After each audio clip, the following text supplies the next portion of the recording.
Año 1992. La caída del campo socialista inspiraba la tesis sobre el fin de la historia. And even now, months after the failed coup that doomed a failed system, I'm not sure we've absorbed the full impact, the full import of what happened. But communism died this year. By the grace of God, America won the Cold War. Justamente ese año se graduó de Artes Plásticas Tania Bruguera. Era poco conocida en el panorama artístico cubano de los 90. Su desarrollo estuvo asociado a la idea de defender primero la condición artística de su obra. Sus performances, con un discurso crítico, le granjearon desde los 90 la atención de la sección de intereses de los Estados Unidos en Cuba. Bruguera fue seleccionada para una beca en el Instituto de Arte de Chicago en 1999. Bueno, Tania Bruguera la conocí en el año 1999 en Chicago precisamente. Habíamos sido invitados por el Chicago Cultural Center y ella también había sido invitada por el Chicago Art Institute, que es una institución cultural muy importante en Chicago.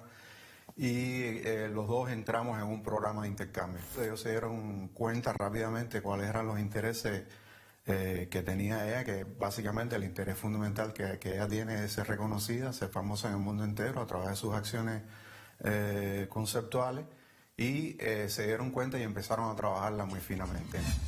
Bruguera ascendió desde finales de los 90 a los principales espacios expositivos del arte político a nivel mundial. Sin embargo, en más de una ocasión han surgido opiniones sobre si el trabajo de Bruguera califica como arte. El 30 de diciembre de 2014, Gerardo Mosquera señala: el performance fue arte debido a su estructura simbólica y por haber sido catalogado como tal y producirse en un marco artístico. Al mismo tiempo, fue una acción política radical en Cuba. El susurro de Tatlin, número 6, versión de La Habana. Diario El Comercio. El 6 de enero de 2015, Ivonne Guzmán publicó: pero a decir de Ana Fernández, artista visual ecuatoriana y directora del Centro Cultural Metropolitano, la acción de la performer cubana también podría ser una estrategia para llamar la atención. Tiene un afán de ser publicitada. Yo creo que la capacidad comunicativa de su trabajo en tanto arte se ha resentido como consecuencia de un incremento, pudiéramos decir, de acciones que difícilmente podrían calificar como artísticas. Este tipo de actividad que Tania realiza parece menos ligada a una acción artística performática y más ligada a hechos, a actitudes más hipercríticas, más politizadas. La CIA y la Guerra Fría Cultural, de Frances Storm Saunders, explica cómo obró el gobierno de Estados Unidos desde la cultura en la confrontación con el bloque socialista. Yo diría que hay una exacerbación de la expresión artística para provocar en el campo político. El realismo socialista soviético creó un arsenal que Washington ha sabido emplear: el arte político, el vehículo, la construcción de figuras cuyo arte pudiera servir como agente de cambio frente a un poder, el socialista. Necesitan entonces fabricar esos líderes, necesitan formarlos, necesitan promoverlos, y para poder hacerlo han tenido que implementar planes, estrategias a largo, a mediano y corto plazo para poder contar con esos líderes en el país. Para eso se han implementado planes de becas, por ejemplo, de formación de líderes en el exterior, donde se han utilizado instituciones, ONG, universidades, planes de liderazgo que han estado acompañados además de un fuerte financiamiento de un grupo de organizaciones que sirven de fachada a la CIA. Hay muchas vías de financiamiento y es una ingenuidad pensar que la Agencia Central de Inteligencia, la CIA o cualquier otra agencia norteamericana va a entregar un cheque al portador. Ni siquiera lo hace el Departamento de Estado.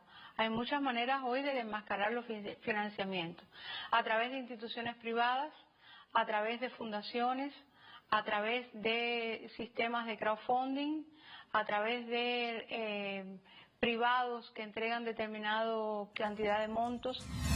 El arte político parece ser un producto de laboratorio que busca generar emociones polarizadas y alto impacto psicológico.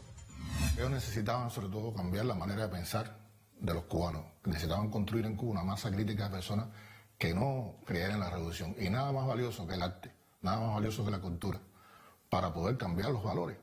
Lo malo es cuando tú utilizas esa arte con propósito de subversión, con propósito de influir en la gente, cuando tú te aprovechas de los mismos elementos que el arte te brinda para tú cambiar la manera de pensar de la gente, para tú vender los valores del capitalismo, para tú vender valores que son ajenos a los mismos procesos revolucionarios, pues entonces ahí estamos hablando de un arte que es político pero es reaccionario.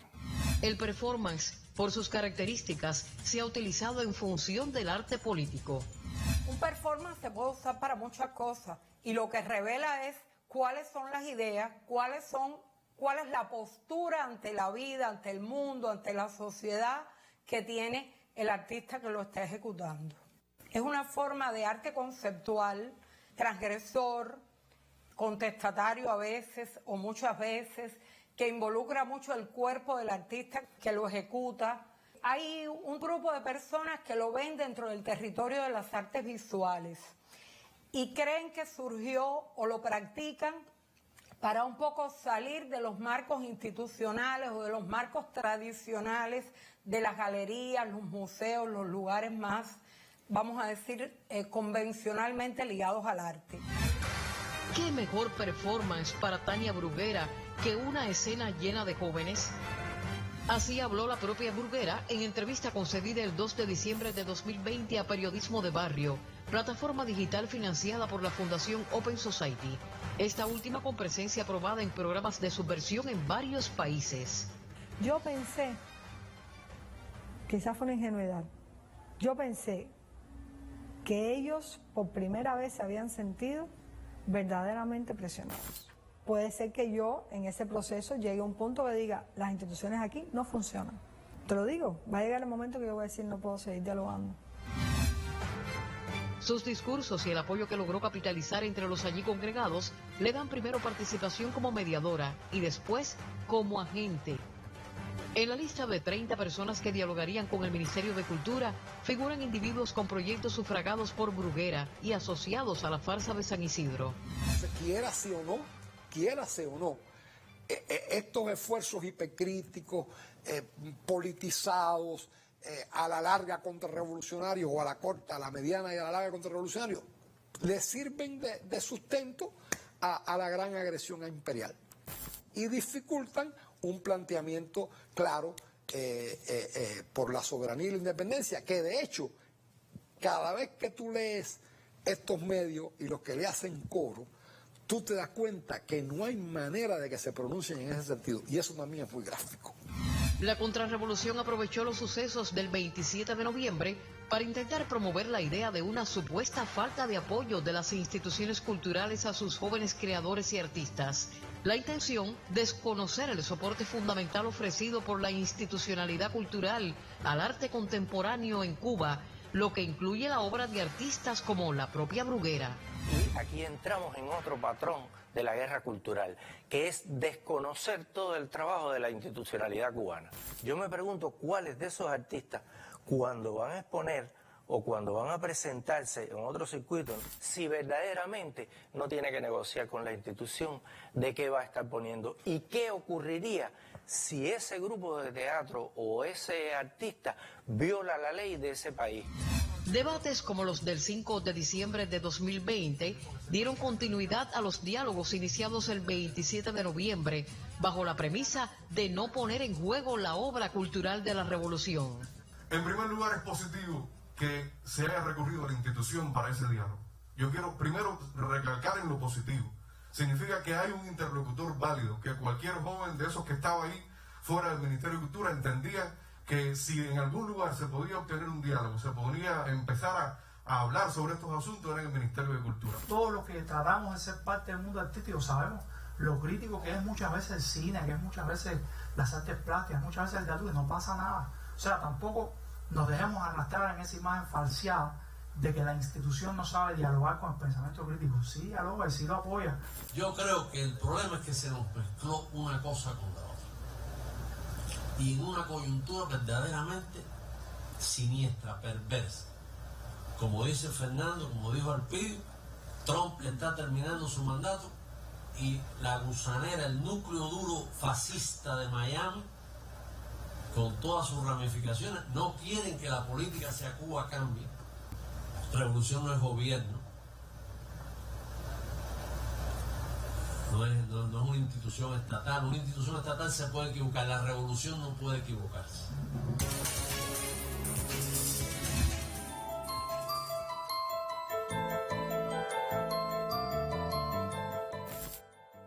A decir de Tania Bruguera, el arte no solo eso no debería ser algo en lo que invertir económicamente, sino algo en lo que sumergirnos emocionalmente para abrir nuestro ser.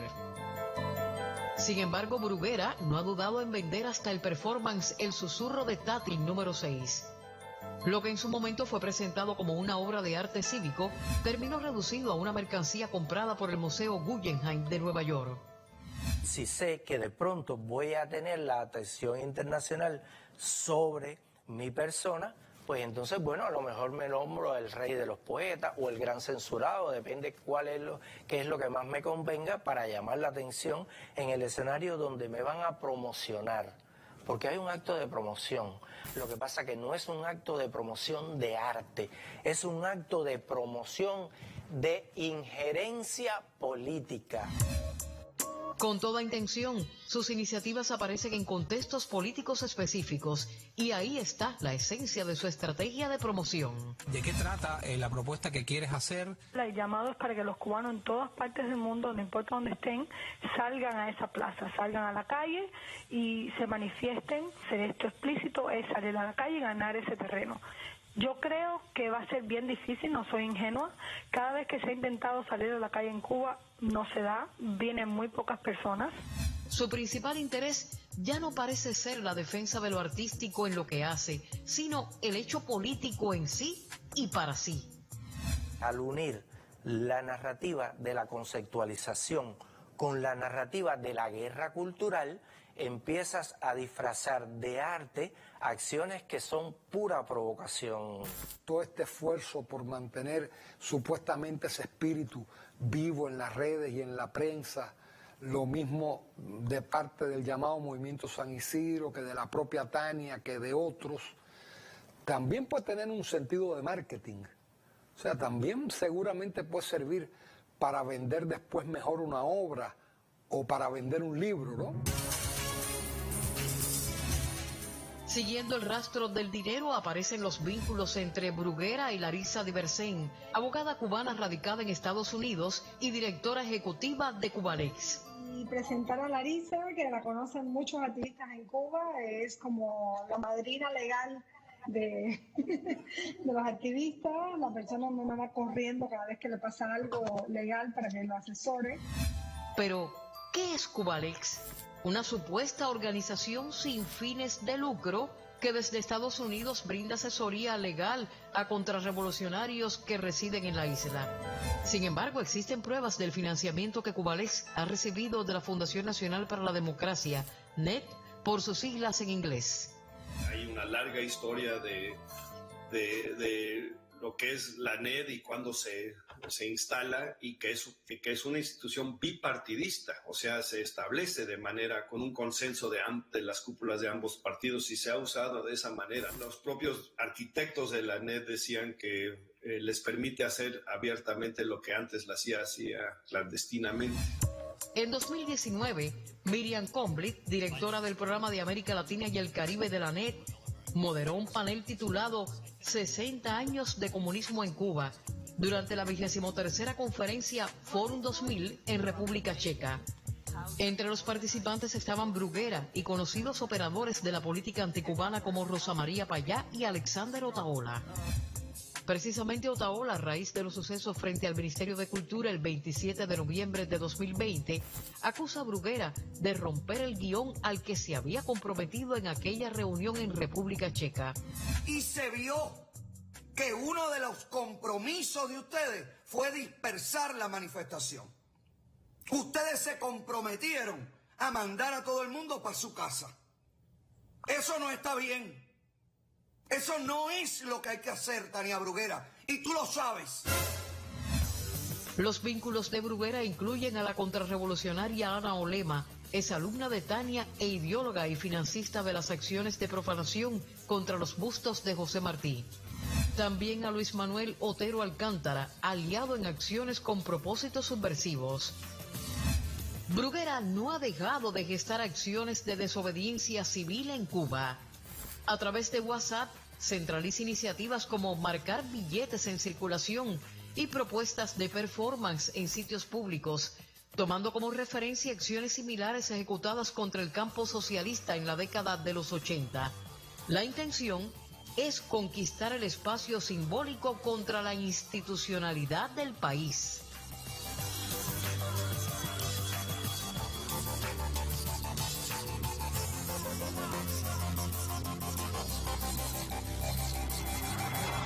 El objetivo final de la estrategia es el derrotar en el terreno de las ideas mediante el deslumbramiento y la persuasión, la manipulación del inconsciente, la usurpación del imaginario colectivo y la recolonización de las utopías redentoras. Que las víctimas lleguen a comprender y compartir la lógica de sus verdugos.